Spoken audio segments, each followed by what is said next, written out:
اس کے مطابق تم اپنی روزی کماؤ اور مسلمان بندوں کے ساتھ تم حسن اخلاق سے پیش آؤ، تو اس صورت میں تمہیں دل کا چین بھی نصیب ہوگا، گھر کے اندر خوشیاں بھی نصیب ہوں گی، اور دنیا و آخرت تمہاری اچھی ہو جائے گی۔ اچھا، بعض اوقات کیسا بھی ہوتا ہے، بندہ نمازی بھی ہوتا ہے، پرہیزگار بھی ہوتا ہے، تہجد بھی پڑھتا ہے، اللہ کی راہ میں بھی دیتا ہے، لیکن اس کے باوجود اس کے پاس کوئی فراوانی نہیں ہوتی، محنت مزدوری بھی بہت کرتا ہے لیکن پوری پھر بھی نہیں ہوتی۔ اس صورت میں پھر کیا کرتے ہیں، عام طور پہ کہنا شروع کر دیتے ہیں، جناب اب ہم نے مسجد میں نہیں جانا، روزے ہم نے نہیں رکھنا، ٹھیک، لیکن یہاں پہ ایک بات میں عرض کرتا چلوں، جو چیزیں فرض ہیں اگر ان کا انکار کریں گے پہلے اسلام سے خارج ہو جائیں گے۔ روزہ ہے، انکار کریں گے کافر ہو جائیں گے، نماز ہے، فرض ہے، انکار کریں گے تو کافر ہو جائیں گے، حج بیت اللہ شریف ہے، زکات ہے، تو جو چیزیں فرض عین ہیں ان کا انکار کرنے سے کیا ہو جائیں گے، کافر۔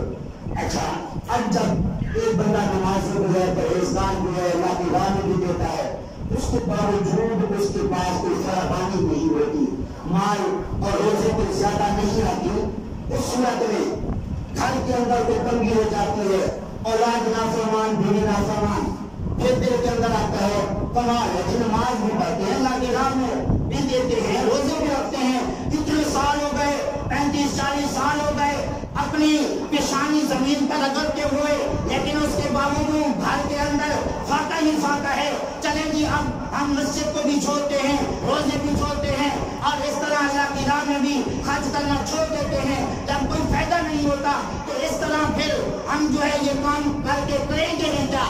ان کے بارے میں آقا کریم صلی اللہ علیہ وسلم کا یہ فرمان سن لیجیے، ایسے لوگوں کو کیا کرنا چاہیے؟ کیا مسجد چھوڑ دینی چاہیے، روزے چھوڑ دینے چاہیے، نیکی کے کام کرنے چھوڑ دینے چاہیے؟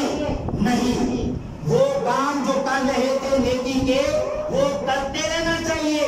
اب اگر روزی نہیں مل رہی، فراوانی نہیں آ رہی، تو اس صورت میں اللہ کی طرف سے دیر ہے، اللہ کی طرف سے دیر ہے۔ جب نصیب میں ہوتا ہے اسی وقت مل جاتا ہے، کبھی جلدی کوئی چیز مانگنے پر مل جاتی ہے، کبھی اس کے اندر دیر ہو جاتی ہے۔ آئیے پورے منظور تفسیر اور مصنف ابن ابی شیبہ کی یہ حدیث یہ سن کے انشاءاللہ بات میں ختم کرتا ہوں۔ حضرت عبداللہ بن مسعود رضی اللہ تعالی عنہ فرماتے ہیں، آقا کریم صلی اللہ علیہ وسلم نے فرمایا، ایھا الناس انہ لیس من شیء یقربکم من الجنۃ ویبعدکم من النار الا امدکم بہ۔ جو کام جنت کے قریب کرنے والے تھے، دوزخ سے دور کرنے والے تھے، ان سب کاموں کا میں نے تمہیں حکم دے دیا ہے۔ لیس شیء یقربکم من النار ویبعدکم من الجنۃ الا قد نہیتکم عنہ۔ جو کام جنت سے دور کرنے والے تھے، دوزخ کے قریب کرنے والے تھے، ان سے میں نے تم کو روک دیا ہے۔ وَإِنَّ الرُّوحَ الْأَمِينَ نَفَثَ فِي رُوحِي لَيْسَ مِن نَفْسٍ تَمُوتُ حَتَّى تَسْتَوْفِيَ رِزْقَهَا۔ حضرت روح الامین جبریل علیہ السلام نے روح فرماتے ہیں میرے دل کے اندر یہ ڈال دیا ہے کہ کوئی شخص اس وقت تک نہیں مرے گا جب تک وہ اپنا نصیب نہیں کھا لے گا، اپنا نصیب پورا حاصل نہیں کر لے گا، اس وقت تک وہ مرے گا نہیں۔ آپ دیکھتے ہیں کہ ایک بندہ قومی میں چلا جاتا ہے، ہفتہ 2 ہفتے قومی میں رہتا ہے، اس کے پیٹ کے اندر میدے کے اندر کچھ بھی نہیں جاتا، اس لیے کہ اس کے نصیب میں پیٹ کے اندر جانا لکھا نہیں تھا، میدے کے اندر جانا لکھا نہیں تھا، تو جتنا اس کے نصیب میں ہوتا ہے، فرمایا جب تک وہ نصیب اپنا پورا حاصل نہیں کرے گا تو اس کو موت نہیں آئے گی. مزید آگے جو اپنی بات کرنے والی ہے وہ سنیے. آقا کریم صلی اللہ علیہ وسلم نے ارشاد فرمایا فاتقوا اللہ وَأَجْمِلُوا فِي الطَّلَبِ. تم اللہ تعالیٰ سے ڈرو اور اچھے طریقے سے رزق حاصل کرو. اچھے طریقے سے کس طرح؟ حلال کمائی کے ذریعے. جو اللہ رسول نے طریقے بتائے ہیں حلال کمانے کے, انہی طریقوں کے مطابق کیا کرو, تم رزق حاصل کرو, کمائی کرو. وَلَا يَحْمِلَنَّكُمْ اسْتِبْطَاءُ الرِّزْقِ. تمہیں رزق حاصل ہونے کے اندر دیر ہو جانا اللہ تعالیٰ کی نافرمانیوں پر برانگیختہ نہ کرے. کیا مطلب؟ اگر تمہیں رزق ابھی نہیں مل رہا یا مل رہا ہے کم مل رہا ہے تو اس صورت میں تم نے گناہ کرنے شروع نہیں کر دے. نمازی ہو تو نماز چھوڑنی نہیں ہے, اور روزے رکھ رہے ہو, اگر رزق کم مل رہا ہے یا نہیں مل رہا تم نے روزہ چھوڑنا نہیں ہے. ہر نیکی کا کام پہلے کی طرح کرتے رہنا ہے. کیوں؟ فرمایا انه لا ينال ما عند الله الا بطاعته. اللہ تعالیٰ کے پاس جو کچھ ہے وہ اسی صورت میں تمہیں مل سکتا ہے کہ تم اللہ کی فرما برداری کرو. اللہ کی فرما برداری کرنے سے رزق جو ہے وہ ملے گا. نافرمانی کریں گے الٹا جو ہے پریشان ہوں گے, جو کچھ ہے وہ بھی واپس لے لیا جائے گا. اس لیے فرمایا انتم ہؤلاء تدعون لتنفقوا فی سبیل اللہ. تم وہی لوگ ہو نا, تمہیں اللہ کے راہ میں خرچ کرنے کے لیے بلایا جاتا ہے. تم میں سے بعض وہ ہیں جو بخل کرتے ہیں. تو اللہ فرماتا ہے اگر تم نہیں خرچ کرو گے, میری راہ میں تم نہیں دو گے, تو تمہاری جگہ پہ اور قوم لے آئے گا, وہ تمہاری طرح نہیں ہوگی. کوئی ایسے بندہ نچیز کے دیکھنے میں آئے ہیں, لاکھوں کروڑوں روپے کے مالک تھے. ایک دن ایسا آیا تازی صبح کو مزدوری کر کے ناشتہ لیتے تھے. ہاں, اس لیے اگر کوئی یہ سوچے میں جناب نماز چھوڑ دوں گا, روزے چھوڑ دوں گا, اللہ کی نافرمانی کروں گا, جی تو دوسروں کو روزی مل رہا ہے تو مجھے بھی مل جائے گا. تو روزی تو ہر بندے کو بلکہ کافر کو بھی ملتی ہے, لیکن اللہ کا یہ ارشاد ہر بندے کو ذہن نشین کا لینا چاہیے. وَلَهُ واسبا. میری فرما برداری تمہاری ذمہ ہے. تمہیں رزق تھوڑا ملے زیادہ ملے, ہر صورت میں اللہ تعالیٰ کی ہی فرما برداری کرنی ہے. تو بہرحال خلاصہ کلام یہ ہوا کہ ہر صورت میں ہمیں اپنے رب کو راضی کرنا ہے, آقا کریم صلی اللہ علیہ وسلم کو راضی کرنا ہے. یہ سمجھ کر کہ وہ ہمارا مالک ہے, اس میں رزق دینا ہے, تھوڑا دے زیادہ دے, بلکہ اللہ نے خود بیان فرما دیا وَاللَّهُ فَضَّلَ بَعْضَكُمْ عَلَىٰ بَعْضٍ فِي الرِّزْقِ. اللہ نے تم میں سے بعض کو بعض پر رزق کے اندر فضیلت دی ہے. کسی کو اگر کم ملا ہے اللہ کے ہاں اس کے لیے بہتر یہی تھا کہ اس کو کم ملے, اور کسی کو زیادہ ملا ہے اللہ تعالیٰ کے ہاں اس کے لیے یہی مناسب تھا کہ اس کو زیادہ ملے. تو دیکھا دکھائی دے ناشکر نہیں بننا چاہیے. جناب ہم 5 نمازیں پڑھتے ہیں, تہجد کی نماز بھی, باقی پتہ نہیں کیا کیا نئے کام کرتے ہیں, ہمیں تو اتنا ملے. یہ شرابی اور جناب سود خور لوگ ہیں, زناکار لوگ ہیں, یہ تو دن بدن امیر ہوتے جا رہے ہیں. تو کمال ہے اگر ان کو اتنا مل رہا ہے زیادہ سے زیادہ, ہم بھی مسجد چھوڑ جائیں گے, نیکی کے کام چھوڑ دیں, ہمیں بھی تو مل جائے گا. اللہ فرماتا ہے ایسی سوچ اگر سوچو گے پہلے جو کچھ دیا ہوا ہے وہ بھی واپس لے لوں گا. اللہ ہی کی طرح سے ساری نعمتیں ہیں, تو جو دے سکتا ہے تو وہ واپس بھی لے سکتا ہے. جو کچھ کہا سلسلہ